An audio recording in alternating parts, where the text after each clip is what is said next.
ನಮಸ್ಕಾರ ಸ್ನೇಹಿತರೆ. ಒಂದಾದ ಮೇಲೊಂದರಂತೆ ಪೆಟ್ಟು ತಿಂದು ಮಾನಸಿಕ ಆಘಾತದಿಂದ ಹೊರಬರಲು ಯತ್ನಿಸುತ್ತಿರುವ ಕೃಷಿ ತಾಪಂಡಗೆ ಸೋಷಿಯಲ್ ಮೀಡಿಯಾದಲ್ಲಿ ನೆಗೆಟಿವ್ ಕಾಮೆಂಟ್ಸ್ ಬರುತ್ತಲೇ ಇದೆ.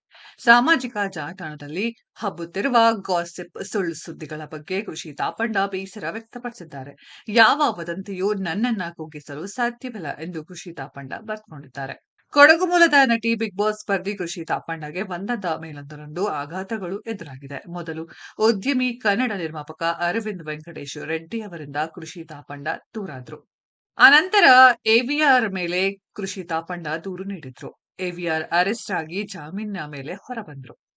ಆನಂತರ ಎವಿಆರ್‌ಗೆ ಬೆದರಿಕೆ ಹಾಕಿದ ಆರೋಪದ ಮೇಲೆ ಕೃಷಿ ತಾಪಂಡ ಗೆಳೆಯ ವೈಶಾಖ್ ಬಂಧನಕ್ಕೊಳಗಾದ್ರು. ಜಾಮೀನಿನ ಮೇಲೆ ಹೊರಬಂದ ವೈಶಾಖ್ ಕೃಷಿ ತಾಪಂಡ ಮನೆಯಲ್ಲೇ ಆತ್ಮಹತ್ಯೆಗೆ ಶರಣಾದ್ರು. ಇಷ್ಟೆಲ್ಲ ಹೊಡೆತ ತಿಂದ ಕೃಷಿ ತಾಪಂಡ ಮಾನಸಿಕ ಯಾತನೆಯಿಂದ ಹೊರಬರಲು ಯತ್ನಿಸುತ್ತಿದ್ದಾರೆ. ಹೀಗಿರುವಾಗಲೇ ಸೋಷಿಯಲ್ ಮೀಡಿಯಾದಲ್ಲಿ ಕೃಷಿ ತಾಪಂಡಗೆ ಮೂದಲಿಸಿರುವವರು ಇದ್ದಾರೆ.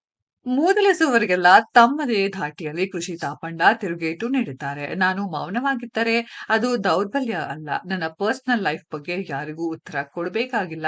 ಯಾವುದೇ ವದಂತಿ ನನ್ನ ಕುಗ್ಗಿಸಲಾರದು ಎಂದು ಇನ್ಸ್ಟಾಗ್ರಾಂನಲ್ಲಿ ಕೃಷಿ ತಾಪಂಡ ಬರೆದುಕೊಂಡಿದ್ದಾರೆ. ಇನ್ನು ಕೃಷಿ ತಾಪಂಡ ಸೋಷಿಯಲ್ ಮೀಡಿಯಾ ಪೋಸ್ಟ್ ಹೀಗಿದೆ. ಒಂದು ಪ್ರಶ್ನೆ ನನ್ನ ಮನಸ್ಸಿನಲ್ಲಿ ಮತ್ತೆ ಮತ್ತೆ ಬರುತ್ತದೆ. ಯಾರದ್ದೋ ನೋವನ್ನ ನೋಡಿ ಅದನ್ನೇ ಮನರಂಜನೆ ಮಾಡಿಕೊಳ್ಳುವಷ್ಟು ನಾವು ಯಾವಾಗ ಇಷ್ಟು ಬದಲಾಗ್ಬಿಟ್ಟೆವು?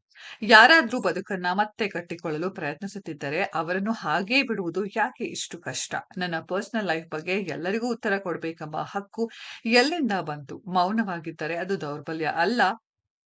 ಕೈಂಡ್ನೆಸ್ ಅಂದ್ರೆ ವೀಕ್ನೆಸ್ ಅಲ್ಲ. ನಾನು ಮೌನವನ್ನ ಆಯ್ಕೆ ಮಾಡಿಕೊಂಡದ್ದು ಗೌರವಕ್ಕಾಗಿ. ಕೈಂಡ್ನೆಸ್ ಅನ್ನ ಆಯ್ಕೆ ಮಾಡಿಕೊಂಡದ್ದು ನನ್ನ ವ್ಯಕ್ತಿತ್ವಕ್ಕಾಗಿ. ನನ್ನನ್ನು ಎಷ್ಟು ತಳ್ಳಿದರು, ಎಷ್ಟು ಪ್ರಶ್ನಿಸಿದರು, ಎಷ್ಟು ಜಡ್ಜ್ ಮಾಡಿದ್ರು, ಎಷ್ಟು ಕತೆಗಳನ್ನ ಕಟ್ಟಿದ್ರು, ನಾನು ಪ್ರತಿ ಸಾರಿ ಮತ್ತೆ ಎದ್ದಿದ್ದೇನೆ. ಇನ್ನು ಎದ್ದೇ ನಿಲ್ಲುತ್ತೇನೆ. ನನ್ನನ್ನು ಇನ್ನು ತಳ್ಳಬೇಕು ಅನಿಸಿದರೆ ತಳ್ಳಿ. ಹೀಗೆ ಕೃಷಿ ತಾಪಂಡ ತಮ್ಮ ಸೋಷಿಯಲ್ ಮೀಡಿಯಾದಲ್ಲಿ ಪೋಸ್ಟ್ ಮಾಡಿಕೊಂಡಿದ್ದಾರೆ. ಸ್ನೇಹಿತರೆ, ಕೃಷಿ ತಾಪಂಡ ಅವರ ಬಗ್ಗೆ ನಿಮ್ಗೆಲ್ಲ ಏನ್ ಅನ್ಸುತ್ತೆ ಅನ್ನೋದ್ರ ಬಗ್ಗೆ ಕಮೆಂಟ್ ಬಾಕ್ಸ್ ಅಲ್ಲಿ ಕಮೆಂಟ್ ಮಾಡಿ. ಈ ವಿಡಿಯೋ ಇಷ್ಟ ಆಗಿದ್ರೆ ಲೈಕ್ ಮಾಡಿ, ಶೇರ್ ಮಾಡಿ, ಚಾನೆಲ್ ನ ಸಬ್ಸ್ಕ್ರೈಬ್ ಮಾಡಿ, ಪಕ್ಕದಲ್ಲಿ ಇರೋ ಬೆಲ್ ಐಕಾನ್ ನ ಹಿಟ್ ಮಾಡಿ. ಮುಂದಿನ ವಿಡಿಯೋದಲ್ಲಿ ಭೇಟಿಯಾಗೋಣ.